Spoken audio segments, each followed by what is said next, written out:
It's 2025, and Chuck Norris is still taking on challenges at 85 years old. It seems for the action movie star, age is just a number, and fans are loving it. Whether he is simply sharing a picture of him and his family on vacation or doing a cameo feature, Chuck has continued to keep his fans in the loop. Yes, his life now looks very different from the action-packed roles that made him a legend, but he has built a very satisfying one for himself, far beyond Hollywood. With a fortune worth tens of millions of dollars, including a ranch that has its own bottling facility and a car collection that would make even millionaires jealous, Chuck has been busy, still full of surprises. And let's check out what is new with the greatest action star alive. Before the fame and wealth, all Chuck knew in life was how to fight to survive each waking day. Born in 1940 as Carlos Ray Norris, he was the newest member of a tiny town in Oklahoma called Ryan, where fewer than 1,000 people lived. The Norris family was very poor, so poor that their small house had no indoor bathroom or electricity. Winters were so cold that the family had to sleep in their clothes. During one particular winter, the family was so poor they ate nothing but beans and cornbread for 47 days straight. As if the toughness of his habitat wasn't an overkill already, Chuck was born with a severe illness called jaundice, and the doctors thought he might not survive because he already only weighed about 5 pounds at birth. But a fighter from the very beginning, Chuck lived. Even his mother believed he had a purpose for staying alive. Not that anyone in that freezing house could have guessed what that purpose would be. Chuck's father, Ray Norris himself, had lived a pretty hard life. At the age of 17, he lied about his age to join the army. He fought in the Second World War and even survived a deadly blast during the Battle of the Bulge. But after returning home, the trauma never left him. This pushed him into the hard embrace of alcoholism. By the time young Chuck was 9 years old, Ray was drinking 2 bottles of whiskey a day. On one Christmas Eve in the early 1950s, he was so drunk he crashed the family's only car into a pole. Over the next 12 years, Ray jumped from one job to another, more than 20 in total. He worked as a mechanic, a bus driver, and a truck driver. He drove across nearly every state in America and covered hundreds of thousands of miles, but he still never earned much money. He often worked 14-hour days and sometimes held 3 jobs at once. To support the family, his wife worked as a waitress, earning $35 a week. Ray's problematic habit didn't look like it was going to help the family out of poverty, and this, combined with other factors, caused Chuck's parent to file for divorce. At this time, Chuck was 12 years old and had already assumed some responsibility. He financially contributed by taking on any job he could, whether it was delivering newspapers, shining shoes, or working in the fields. Chuck would do it. When he got a job at a grocery store, where he earned $12 a week, the young boy had to walk almost 8 miles every day to work. Post-divorce, Chuck turned 13, but his father did not show up, and instead mailed him a wrinkled $5 bill. Teenage Chuck kept that bill for many years as a reminder of what he never wanted to become.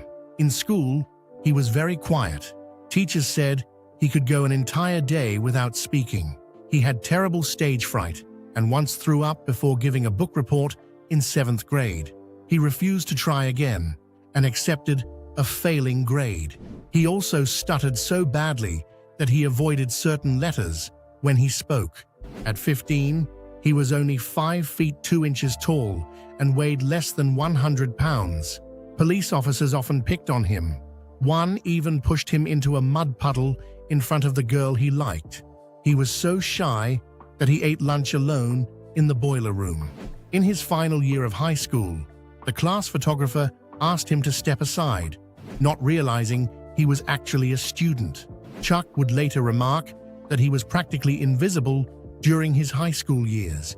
However, things began to change when his family moved to Torrance, California. That year, his mother finally left his father for good.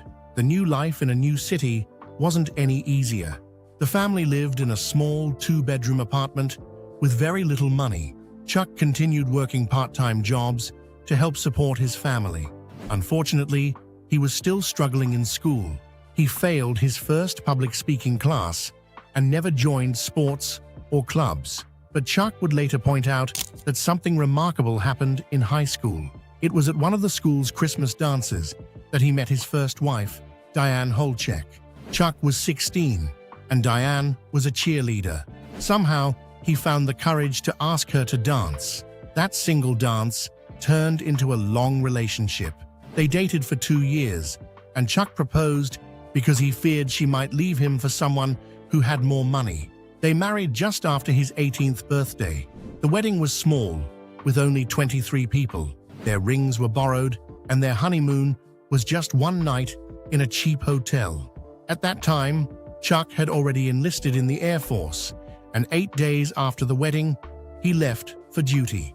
He joined the military because he felt trapped, especially after his drunken father caused a scene at his graduation.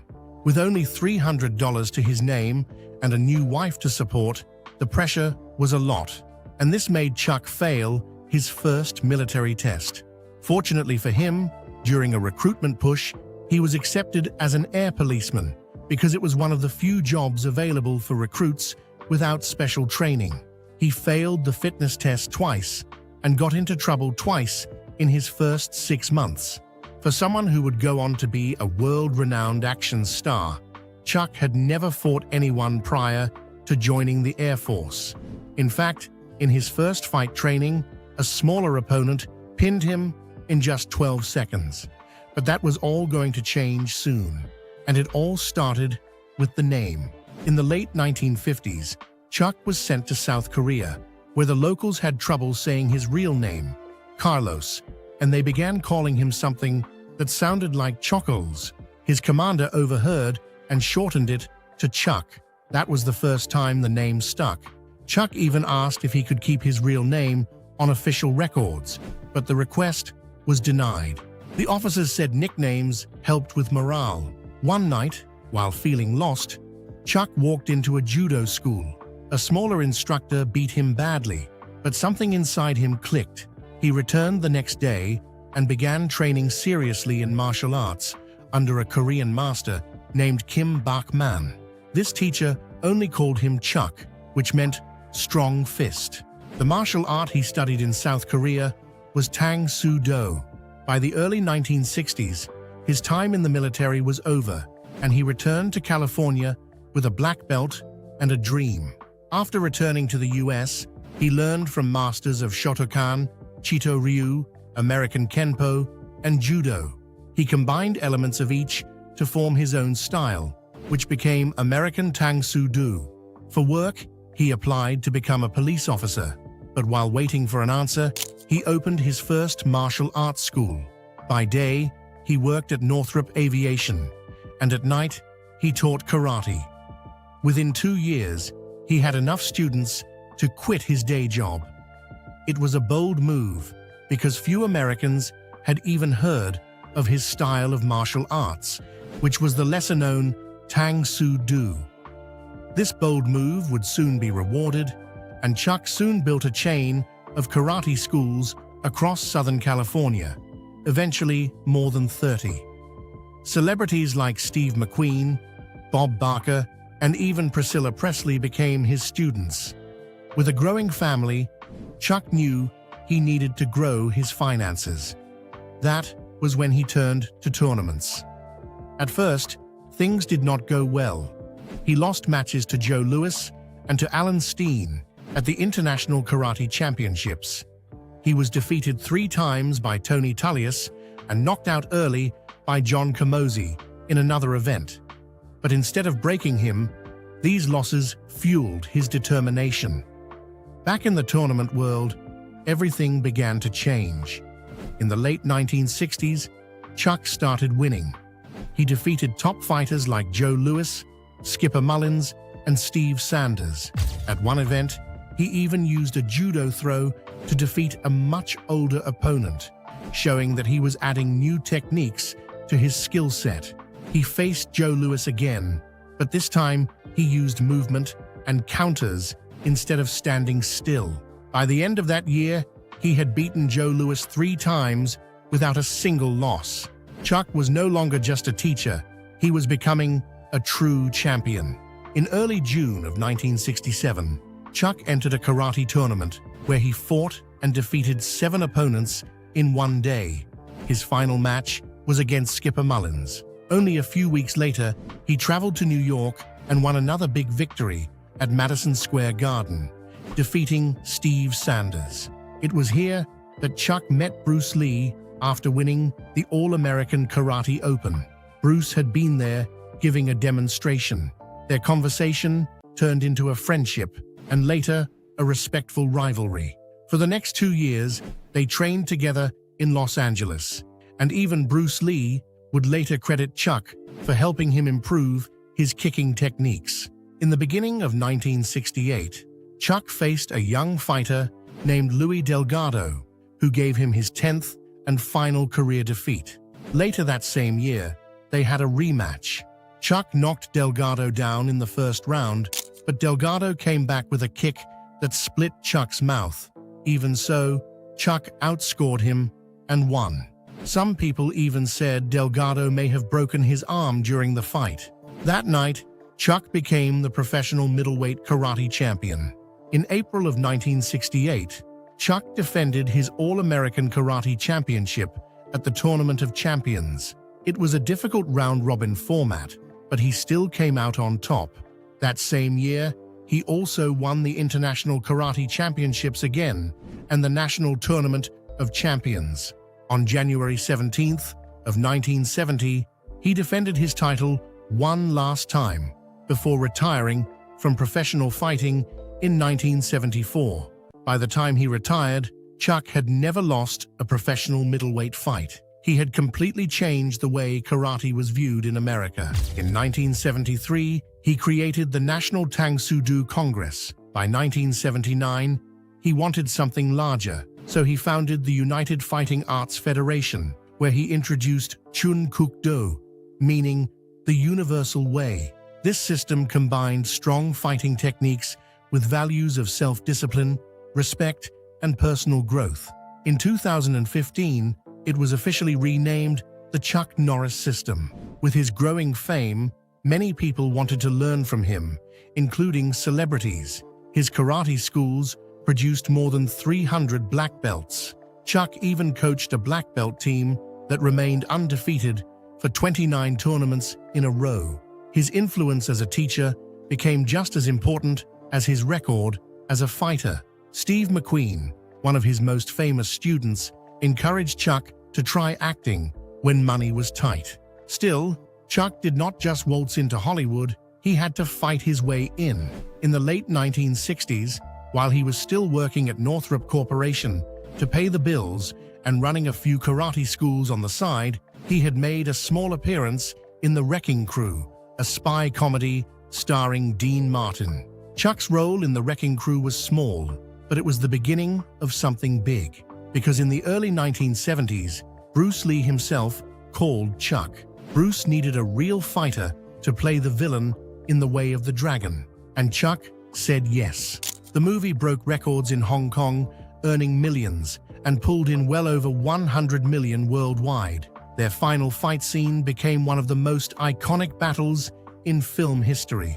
It was not just acting, it was real skill, real technique, and real respect. What the audience witnessed was 2 actual martial arts masters on screen. That 10-minute battle became a classic. Chuck later called it the best martial arts scene ever filmed, and it is hard to argue with him.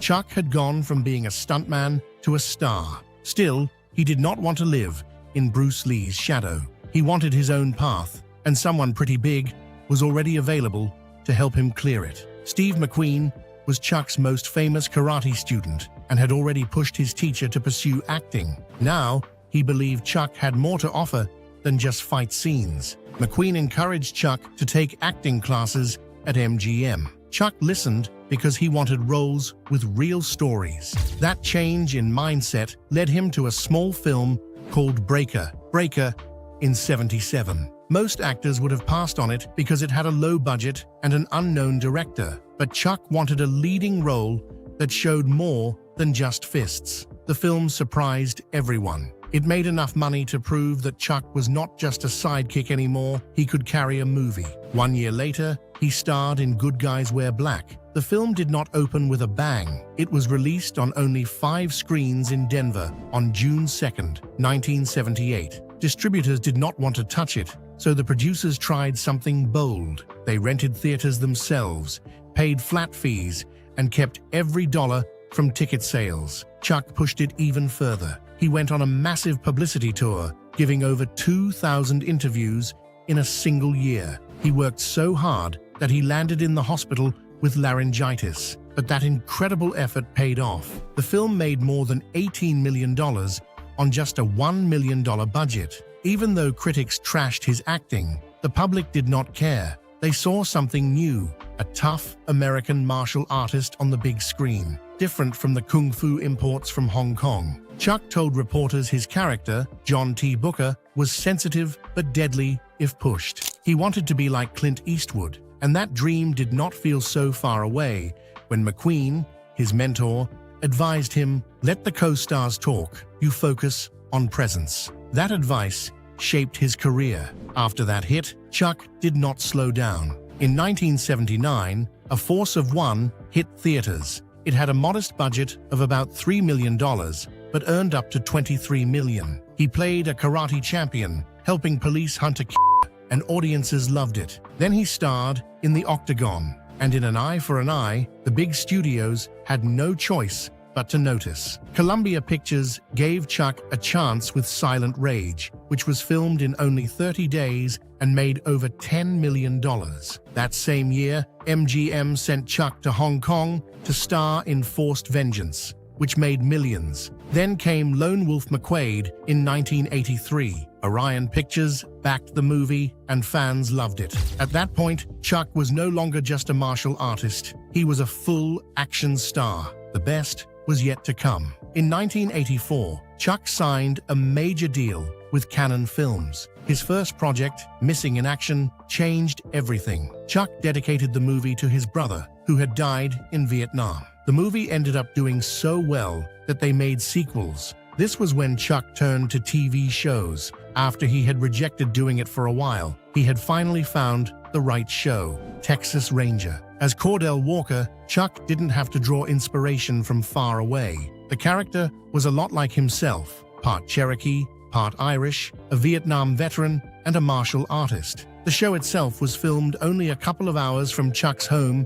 in Texas. Texas Ranger delivered great stories, much-needed moral lessons, and plenty of roundhouse kicks. The show eventually lasted 9 seasons, with more than 200 episodes. Chuck was more famous than ever, but his personal life was not perfect. In the late 1980s, his first marriage ended after almost 3 decades, partly because he had had an affair that had led to the birth of his daughter Dina. Still, Chuck didn't give up on love, and in the late 1990s, at 58 years old, he met Gina O'Kelly during a dinner. The very next day, she was on the set of Walker, Texas Ranger, and soon they began dating. In the early 2000s, when Chuck was 61, they got married. Not long after, they were surprised to learn they were expecting twins. At first, the doctor thought there was only one baby, but then revealed there were 2. Chuck almost fainted from the shock, but both children were born healthy, and Chuck decided to step back from making movies to raise them. You would expect Chuck Norris's name to be forgotten as the 2010s and 2020s rolled in. Right, it didn't, because the age of social media decided to pay homage to the one and only Chuck Norris, with memes of his durability as a fighter flooding the internet. By the middle of the 2020s, Chuck's net worth was said to be around $70 million. That number surprised fans, but Chuck had made very smart real estate choices in addition to other steady investments and years of behind-the-scenes earnings. He was also a best-selling author. He wrote about everything from martial arts to politics Titles like Black Belt Patriotism and the Justice Riders sold well and added to his income. He also turned his image into a business. He launched 2 brands, Sea Force Premium Water and Lone Wolf Ranch Pets. The water brand came directly from his ranch in Texas. The pet food company was created with his wife Gina and inspired by their dogs. Then there is Lone Wolf Ranch in Navasota, Texas. It is not just his home, it is also where Sea Force water is bottled. The ranch has a massive bottling plant, a martial arts training hall, and even a private lake. The property covers tens of thousands of acres and is designed to be self-sufficient, just like the man himself. Chuck Norris fought for life when he was born, and the man kept fighting until he got everything he wanted. Now, he is fighting aging, and